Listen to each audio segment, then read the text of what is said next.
السلام علیکم، سچی کہانیوں میں خوش آمدید۔ آج میں آپ کے لیے ایک اور سچی کہانی لے کر حاضر ہوئی ہوں، مگر کہانی کے بارے میں کچھ بھی لکھنے سے پہلے کہانی کو پورا سن لیجئے۔ کہانی سنانے سے پہلے آپ سے درخواست ہے کہ اگر آپ ہمارے چینل سچی کہانیوں پر نئے آئے ہیں تو سبسکرائب کا بٹن دبا کر ہمارے سننے والوں میں شامل ہو جائیے اور ہماری لیٹسٹ ویڈیوز سب سے پہلے دیکھنے کے لیے بیل آئیکن کو ضرور کلک کیجیے۔ چلیے شروع کرتے ہیں کہانی۔ کائنات میری کلاس فیلو تھی، ہم دونوں ہم نشست تھیں، لہٰذا روز وہ مجھے اپنے گھریلو حالات بتاتی تھی۔ اس کی چھوٹی بہن کا نام حمیرہ اور بھائی کا نام سلمان تھا۔ اس کے والد زمیندار کے منشی تھے، ماں سلائی کڑھائی کرتی تھی۔ کم آمدنی میں بھی ان کا گھر سکون کا گہوارہ تھا۔ ان کی دادی بڑے بیٹے کے گھر رہتی تھیں۔ بہو سے جھگڑا ہوا تو چھوٹے بیٹے یعنی کائنات کے والد کے پاس آ کر رہنے لگیں۔ یہ بڑی تیز عورت تھی، بہوؤں سے جھگڑنا اس کا مشغلہ تھا۔ وہ ان کے ہر کام میں کیڑے نکالتی اور بیٹوں کو بیویوں کے خلاف کر کے گھر کے ماحول کو تلخ بنا دیتی۔ بڑی بہو نے تو جان چھڑا لی، مگر چھوٹی اس کے حسد کا نشانہ بن گئی۔ اگر بہو اس کی بد زبانی پر کوئی جواب دے دیتی تو یہ ایسی تہمتیں لگا دیتی کہ سننے والے دنگ رہ جاتے۔ یہ ساس بہو کا روایتی جھگڑا نہیں تھا، بلکہ اس بڑھیا کی فطرت کچھ ایسی تھی کہ آرام اور چین میں اسے رکھنا ڈال کر بڑا مزہ آتا تھا۔ ایک دن کائنات آئی تو بہت پریشان تھی، کہنے لگی دادی نے میری ماں کو ابا سے مار پڑوائی ہے، وہ روٹھ کر میکے چلی گئی ہے۔ حمیرہ اور سلمان کو اماں اپنے ساتھ لے گئی۔ دادی نے لیکن مجھے ماں کے ساتھ نانی کے گھر نہیں جانے دیا۔ میں نے کہا صبر کرو، اللہ بہتر کرے گا، رنج مت کرو، تم ماں کے ساتھ چلی جاتی تو اسکول کیسے آتی، پڑھائی کا حرج ہوتا، اللہ نے چاہا تو تمہاری ماں واپس آ جائے گی۔ اس کی ماں کو گئے ہوئے کافی دن بیت گئے۔ اب کائنات اپنی والدہ کے لیے بہت اداس تھی۔ میں اسے تسلیاں دیتی تھی، ہمارے گھر قریب تھے، لہٰذا اس کے پاس شام کو میں چلی جاتی تاکہ وہ اداس نہ ہو۔ میرا آنا اس کی دادی کو ناگوار گزرتا تھا۔ وہ مجھے گھور گھور کر مشکوک نگاہوں سے دیکھتی، کبھی کہتی اسکول میں تو مل لیتی ہو، گھر آ کر وقت ضائع کرنے کی کیا ضرورت ہے، اسے گھر کا کام کرنا ہوتا ہے اور تم آ کر بیٹھ جاتی ہو تو کام پڑا رہ جاتا ہے۔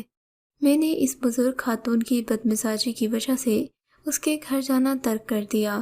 حالانکہ جب خالہ رادیہ ہوتی تھیں تو میں ان کے گھر جاتی تھی، وہ مجھ سے بہت پیار سے بات کرتی تھیں، گھر میں جو بھی پکا ہوتا کھلائے بغیر نہ بھیجتی۔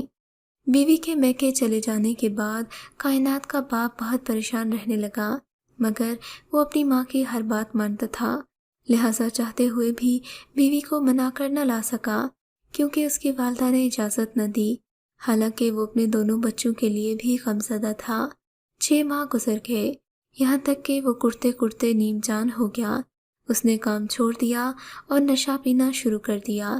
یوں اسے نشے کی لت لگ گئی، گھر آنا بھی رہ گیا، خرچہ دینا تو دور کی بات، ماں سے بات بھی نہ کرتا۔ بیٹے کا یہ حال دیکھ کر ماں نے سوچا اب بہو کو واپس لانا چاہیے، ایسا نہ ہو کہ بیٹا ہاتھ سے نکل جائے۔ تب وہ ایک دن بہو کے میکے گئیں اور انہیں منت سماجت کر کے انہیں منا کر گھر لے آئیں۔ کہتے ہیں انسان بدل جاتا ہے، مگر اس کی فطرت نہیں۔ چور چوری سے جائے، ہیرا پھیری سے نہ جائے۔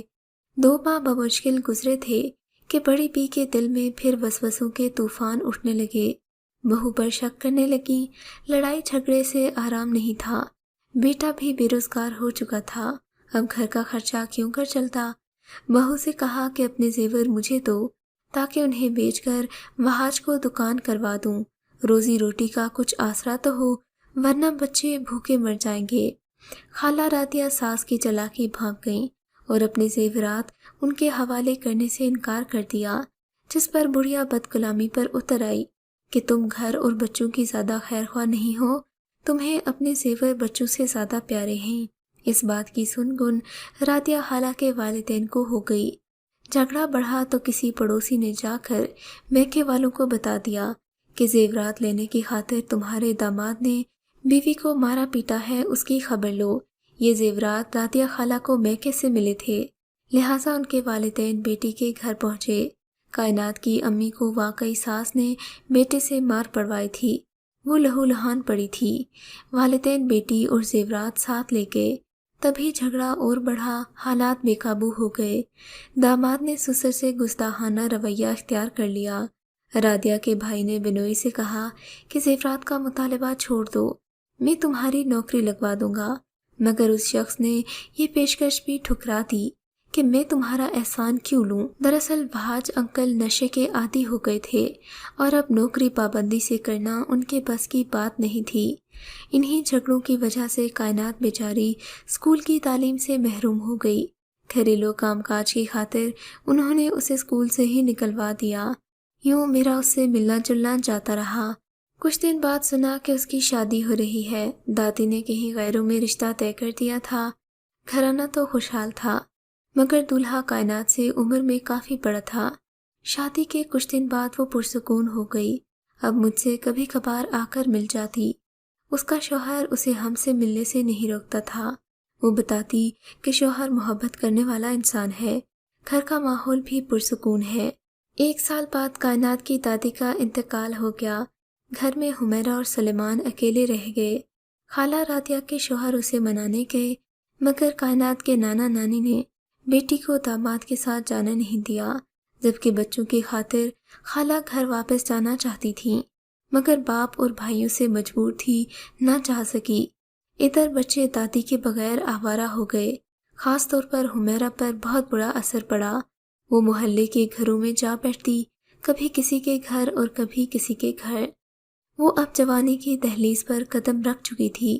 ہمسایہ خواتین بھی اسے باپ کے گھر رہنے کی تلقین کرتی، مگر اس لڑکی نے ایک نہ سنی۔ ایک دن محلے کی آوارہ گردی کے دوران اس کی ملاقات ایک عورت سے ہو گئی، جو اسے بہلا پھسلا کر اپنے گھر لے گئی۔ اس کا کردار صحیح نہیں تھا۔ اس نے جب لڑکی کے حالات جان لیے تو اسے پیار دے کر اپنی مٹھی میں کر لیا۔ اب وہ اس کے اشاروں پر چلنے لگی، تاہم ابھی تک معصوم تھی، برائی سے عملی طور پر واسطہ نہیں پڑا تھا، نہ ہی برائی کے انجام سے واقف تھی، مگر بدبخت سارا اسے اپنا شکار بنانے میں کامیاب ہو گئی۔ بالآخر وہ اپنے ارادے میں کامیاب ہو گئی۔ اس کے گھر ایک نوجوان فہد آیا کرتا تھا۔ وہ فہد کے جال میں آ گئی اور اس کی گرویدہ ہو گئی۔ رفتہ رفتہ اس کا اعتماد فہد پر بڑھتا گیا۔ وہ اس کے ساتھ باہر جانے لگی۔ کچے ذہن کی اس لڑکی کو کچھ پتا نہ تھا کہ دنیا کیسی ہے۔ وہ فہد سے محبت کا دم بھرنے لگی۔ اب جس روز اس سے نہ ملتی، بے قرار رہتی، کسی پل چین نہ آتا۔ باپ نے دیکھا لڑکی گھر میں نہیں ٹکتی۔ وہ چند محلے داروں کو ساتھ لے کر سسر کے پاس گیا۔ ساس، سسر، بیوی سب سے معافی مانگی۔ کہا حمیرہ بڑی ہو گئی ہے، میرے قابو میں نہیں آ رہی، مجھے گھر سے باہر جانا پڑتا ہے، اللہ کے واسطے مجھے معاف کر دیں، بے شک زیورات رکھ لیں، مگر بچوں کی خاطر رادیہ کو گھر آنے کی اجازت دیں۔ میرا وعدہ ہے اب کبھی میں اس کے ساتھ بدسلوکی نہیں کروں گا۔ سسر نے داماد کو معاف کر دیا، بیٹی کو اس کے ہمراہ بھیج دیا، مگر حمیرہ بگڑ چکی تھی۔ اب وہ ماں کے ہاتھ نہ آئی۔ میاں بیوی نے فیصلہ کیا کہ اس کی شادی کر دینی چاہیے۔ حمیرہ نے فہد کو آگاہ کیا کہ والدین اس کی شادی کر رہے ہیں۔ اس نے ماں کو راضی کر لیا اور حمیرہ کا رشتہ لینے اپنی ماں کو حمیرہ کے گھر بھیجنا چاہا، تو ماں نے پہلے پڑوسیوں سے اس گھرانے کے بارے میں معلومات حاصل کی۔ 1-2 بدخواہ عورتوں نے کہہ دیا کہ اس گھر سے رشتہ نہ جوڑنا ورنہ بے سکون ہو جاؤ گے، یہ صحیح لوگ نہیں ہیں۔ فہد کی والدہ نے حمیرہ کا رشتہ لینے سے انکار کیا تو فہد حمیرہ کو لے کر غائب ہو گیا۔ دونوں نے کورٹ میرج کر لی۔ یوں محلے میں بدنامی ہو گئی۔ اس کا سب سے زیادہ اثر سلمان نے لیا۔ اس کی عمر کے لڑکے بات بات پر اسے بہن کا طعنہ دیتے۔ 1 سال بعد دروازے پر دستک ہوئی۔ ماں باپ گھر پر نہیں تھے، جبکہ سلمان اکیلا تھا۔ اس نے پوچھا کون ہے؟ سمیرہ نے کہا بھائی میں ہوں، میں بہت مشکل میں ہوں، دروازہ کھولو۔ کہنے لگا تم واپس چلی جاؤ، ہمارے لیے مر چکی ہو، دوبارہ مت آنا ورنہ جان سے مار دوں گا۔ سلمان جو اب 17 سال کا تھا، اس نے نفرت سے دروازہ بند کر دیا، حمیرہ کو گھر میں داخل نہ ہونے دیا۔ معاملہ یہ تھا، حمیرہ بے حد دکھی تھی۔ فہد کچھ بھی نہیں کرتا تھا، بلکہ بھٹکی ہوئی لڑکیوں کو عیاش لوگوں کے سپرد کر کے بہت سارا پیسہ کماتا تھا۔ وہ اس برے ماحول میں ناخوش تھی، غلط انداز میں زندگی گزارنا اسے گوارا نہ تھا۔ اسی وجہ سے وہ لوٹ کر گھر آئی کہ ماں باپ اس کی غلطی کو معاف کر دیں، مگر سلمان نے دروازہ نہ کھولا۔ وہ تھانے چلی گئی، وہاں بیان دیا، تب اسے دارالامان بھجوا دیا گیا۔ اس نے خواہش کی کہ اس کی خلا کروا دی جائے تاکہ وہ فہد سے آزاد ہو کر ایک شریفانہ زندگی گزار سکے۔ ادھر فہد کو پولیس نے گرفتار کر کے حوالات میں ڈال دیا۔ سارا کے کچھ لوگوں سے مراسم تھے جو بااثر تھے، انہوں نے فہد کو رہائی دلوا دی۔ جس روز حمیرہ کو مجسٹریٹ کے روبرو پیش ہونا تھا، فہد کو بھی وہیں آنا تھا۔ یہ خلا کا کیس تھا۔ حمیرہ نے دلیری سے بیان دیا، ہر بات اس نے جج کے سامنے دہرا دی۔ بیان دے کر وہ جو ہی باہر نکلی، دارالامان جاتے ہوئے راستے میں فہد نے اسے بے دردی سے ہلاک کر دیا۔ یہ بھی نہ سوچا کہ یہ میری بیوی ہے اور میں اسے غلط طریقے پر چلا رہا تھا، بھلا اسے تو یہ بات پسند آنی چاہیے تھی، مگر اس نے یہ کیا کیا؟ غیرت کے نام پر تو قتل سنا تھا، مگر یہ پہلا شوہر تھا جس نے اپنی بیوی کو اس لیے مارا تھا کہ وہ شریفانہ زندگی گزارنا چاہتی تھی، اور پھر ستم یہ کہ اپنی بیوی کو بدچلن مشہور کر دیا۔ یوں ایک پرسکون گھر کی پردہ دار بچی اپنی معصومیت کھو کر بدچلن کہلائی اور آخرکار موت کی وادی میں اتر گئی۔ میں آج بھی سوچتی ہوں، اگر غور کیا جائے، حمیرہ کا قصور نہیں تھا جتنا اس کے گھر والوں کا تھا۔ اگر اس کی ماں اپنی بہو سے خواہ مخواہ ضد نہ کرتی تو آج یہ المیہ جنم نہ لیتا۔ افسوس ہمارے اکثر بزرگ اپنے بارے میں سوچتے ہیں مگر اپنی معصوم نسل کے مسائل کو نہیں سمجھتے۔ آپ کو اگر یہ کہانی اچھی لگی ہے تو اس ویڈیو کو لائک کیجیے اور اس طرح کی مزید کہانیاں سننے کے لیے ہمارے چینل کو ضرور سبسکرائب کیجیے۔ کہانی سننے کا شکریہ۔ آپ سے ملاقات ہوگی اگلی ویڈیو میں، تب تک کے لیے اللہ حافظ۔